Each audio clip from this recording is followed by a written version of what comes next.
네.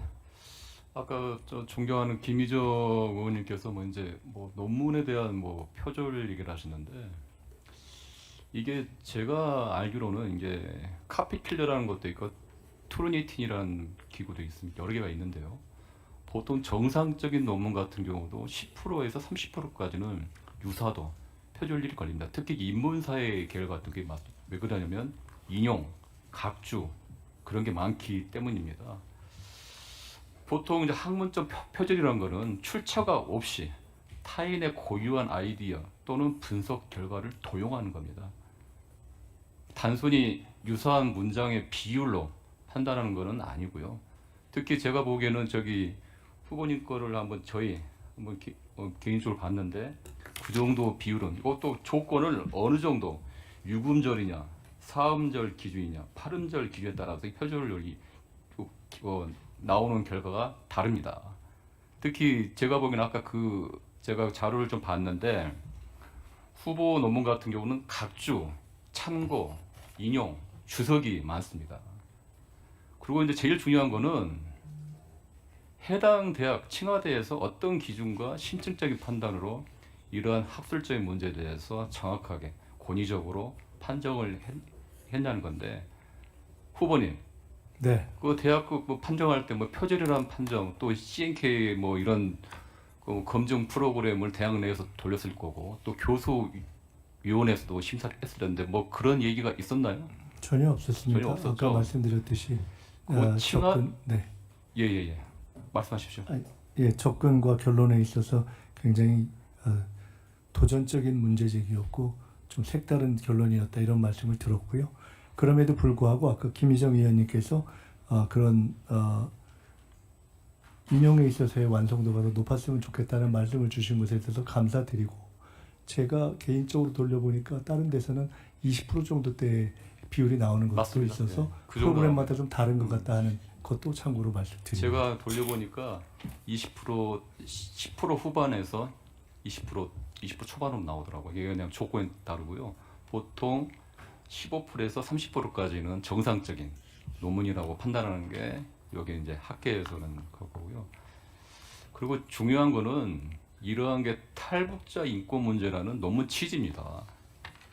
이게 본질을 봐야지 항상 그 겉다리를 그걸 언급함으로써 이렇게 하는 거는 좀 아닌 것 같고요. 청문회에서 특히 이제 후보 같은 경우는 이제 외국인 학생이라서 칭화대 같은 경우는 외국인 뭐 북미나 유럽에서 온 학생들이 많았기 때문에 영문으로 본문을 보니까 92%가 영문이고요. 8%가 중국어입니다. 그 이제 문제가 됐던 그 도북 자르는 것도 영어로 North Korean Defector, 한국말로 북한 이탈 주민, 짧게는 탈북자입니다. 그런데 중국에서 혼용돼서 쓰는 단어 중에 하나가 도북자입니다. 도북자.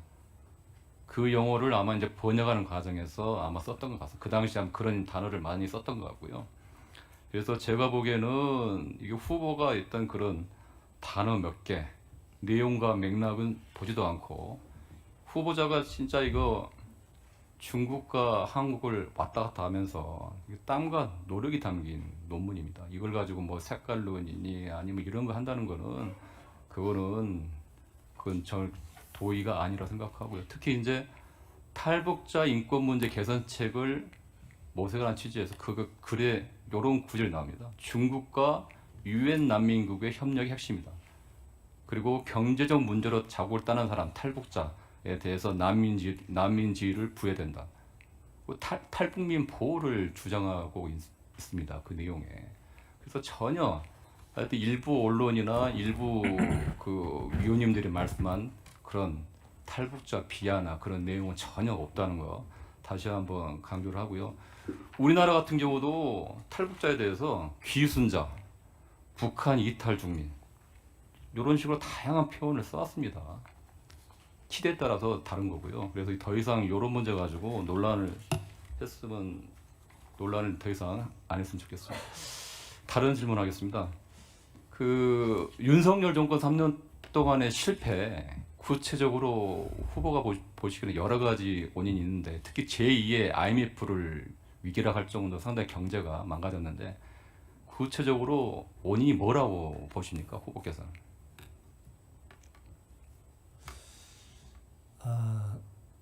사실 우리나라 같은 이 무역과 수출이 중요하고 중규모 국가의 경우에는 국가의 전략적 기능이 저는 굉장히 중요하다고 봅니다.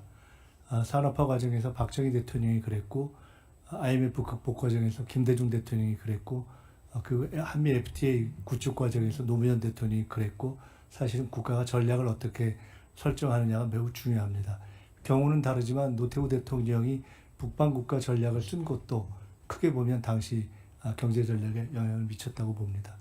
그런 점에서 본다면 윤석열 정권 또는 윤석열 대통령은 그런 의미에서의 경제를 살리는 국가 전략 내지는 집중력 또는 경제에 집중하려는 실질적인 대통령으로서의 행보, 이런 것은 찾기가 참 쉽지 않고 좋은 평가를 하기가 참 어렵기 때문에 일단 대통령제 국가에서 대통령이 일을 안 하는데 어떻게 하겠습니까? 네. 그래서 거기서 모든 아쉬운 점이 있다.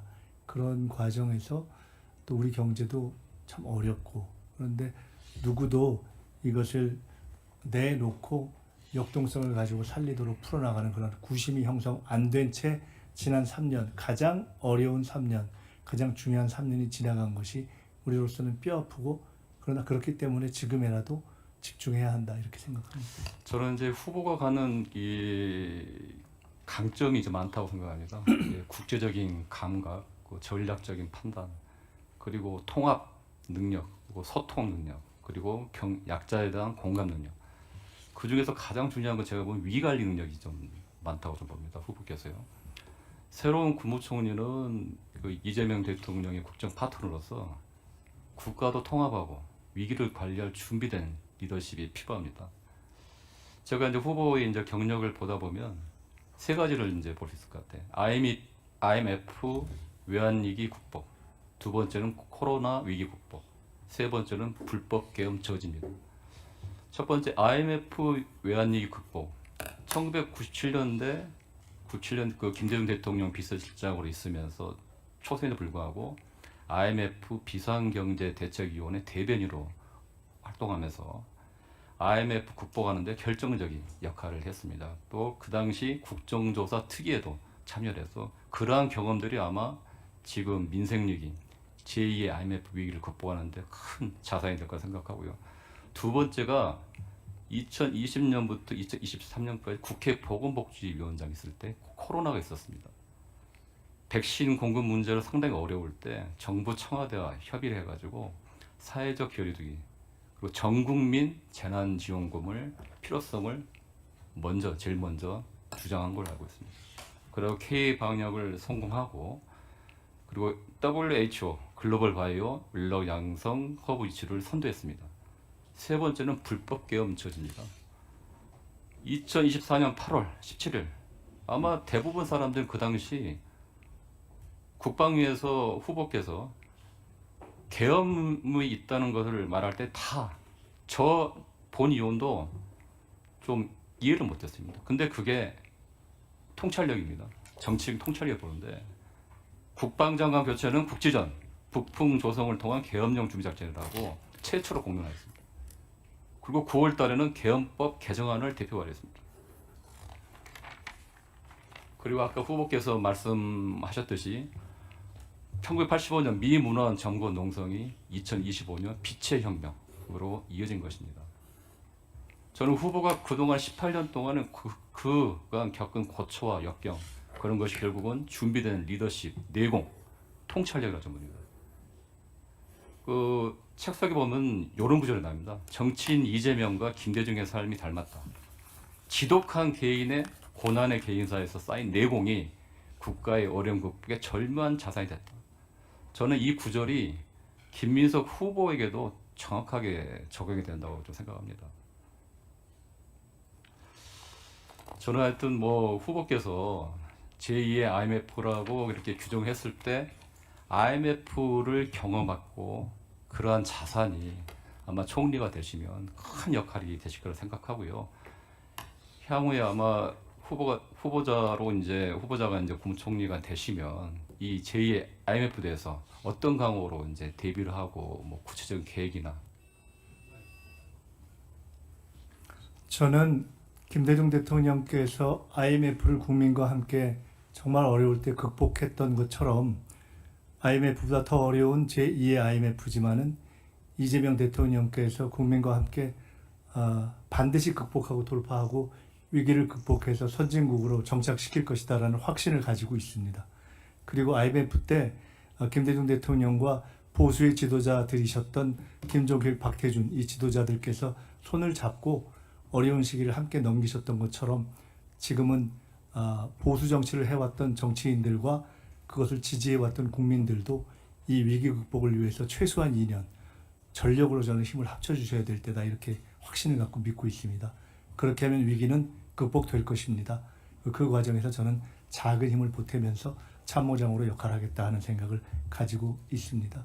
그렇게 해서 위기를 극복하고 나면 또 저희는 K민주주의 또 K문화국가 이런 것을 가지고 세계에서 우뚝선 역할을 할 수 있을 것이다 이렇게 확신하고 있습니다.